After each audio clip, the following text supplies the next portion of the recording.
E na entrevista, dono de empresa, o que você faz na entrevista? A entrevista, muitos donos de empresa chegam e simplesmente ficam falando e não perguntam.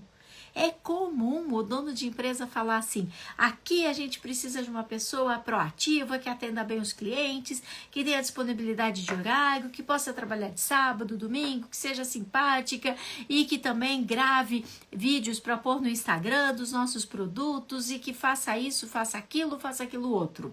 Você aceita? E a pessoa faz assim: aceito, né?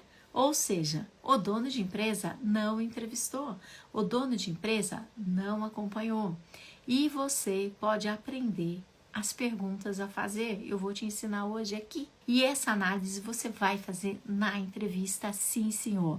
Você vai fazer perguntas.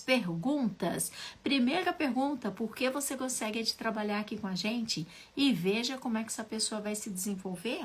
Se ela nem tem uma resposta, se ela nem pesquisou a empresa, se ela nem tem um objetivo que seja relacionado com a empresa, fique muito atento. Depois, você vai começar a investigar a vida familiar. Carmen, mas isso não dá processo na justiça? Claro que não. Você não vai fazer perguntas específicas, você não vai fazer perguntas discriminatórias do tipo: você quer ter filhos? Não, isso é problema dela, ok? Mas você pode pegar mais informações sobre a vida familiar fazendo uma pergunta ampla, fazendo uma pergunta do tipo: me fale sobre a sua vida familiar. Ele vai falar. E o que você precisa avaliar? Quem é essa pessoa? Uma vez eu entrevistei um candidato que ele tinha 4 filhos e o 5º estava para nascer. O 5º filho estava para nascer na cidade de São Paulo e cada filho era de uma mãe e cada filho morava num estado do Brasil diferente. Gente, vocês querem apostar quanto que esse cara estava fugindo de pagar pensão, né? Com certeza estava. E aí eu falei para ele: então tá, você pode apresentar, né, o documento dos teus filhos, de certidão de nascimento e tal. E aí ele levou um WhatsApp, ele mandou um print de um WhatsApp que uma das mães dos filhos, ele falou assim que ele ia perder o emprego se ele não tivesse o documento de nascimento, o que ele ia fazer? Aí ela respondeu assim: faz o que você me mandou fazer, se vira. Olha só, ele ainda teve a cara de pau de mostrar isso pra gente. Então, é uma pessoa que a gente não quer dentro da empresa da gente. Você tem que saber qual é a visão que esse filho tem dos pais. Qual é a visão que esse filho tem dos irmãos. Se ele tem filhos, se ela tem filhos, quem cuida desses filhos? Vamos conhecer um pouco mais da vida familiar. Eu gosto muito de perguntar, né, pessoal mais jovem, eu falo assim: você ajuda em casa? E ele fala: eu ajudo, eu pago a luz e pago a internet. Eu falo: isso não é ajuda, né? Você fica 2 horas tomando banho e é só você que fica pendurado na internet. Aí a pessoa até dá risada. Então você começa a ver o nível de comprometimento que ele tem com a família, com a realidade, com a vida real. Ok? É muito importante você conhecer. E você conhecer um pouco dessa estrutura familiar. Por quê?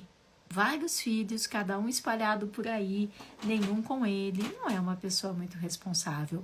Pensa comigo, se o seu candidato não cuida nem dos filhos, que deixa com a avó, deixa um com cada avó e deixa espalhado por aí, você acha mesmo que ele vai cuidar dos seus clientes? Você acha mesmo que ele vai cuidar das suas ferramentas, da sua empresa? Não vai. Se ele não cuida e não reconhece a própria mãe que deu a luz para ele, né? Não tem ainda maturidade para poder cuidar dos seus clientes. Bate papo na entrevista, faz pergunta na entrevista, se torne o melhor amigo de infância dele na entrevista. Carmen, mas isso não é muito profissional? Lógico que é uma entrevista, você tem que se aproximar dele. Imagina se a pessoa fala que tem 5 filhos, cada um com um pai, e você fala assim: não acredito, você fez isso? acabou a entrevista, né? E você ainda pode receber um processo por discriminação. Então, seja bastante acolhedor no momento da entrevista. E depois que você conheceu um pouco mais sobre a vida familiar dele, é o momento de você conhecer o que ele estudou, o que ele aprendeu, né? Porque às vezes tem pessoas que colocam aquele monte de curso no currículo e o dono de empresa deduz que ele aprendeu um monte de coisa ou deduz que ele é esforçado. Não necessariamente. Pode ser que aquele monte de cursos ele foi obrigado a fazer dentro da empresa onde ele trabalhava. E ele fez até em horário de trabalho e ele nem pagou pelos cursos. Então, cabe a você perguntar, mas o que você aprendeu nesse curso? E ele vai te contar o que é que ele aprendeu. Ou talvez ele te fale, sabe que eu nem lembro? Descaso total. A empresa gastou, investiu e ele nem lembra. Lembre-se, nós estamos procurando gente boa para a nossa empresa. Você quer pagar um curso para uma pessoa que depois não vai nem se lembrar o que aprendeu? Você tem que, apurar o seu olfato para sentir cheiro de ouro.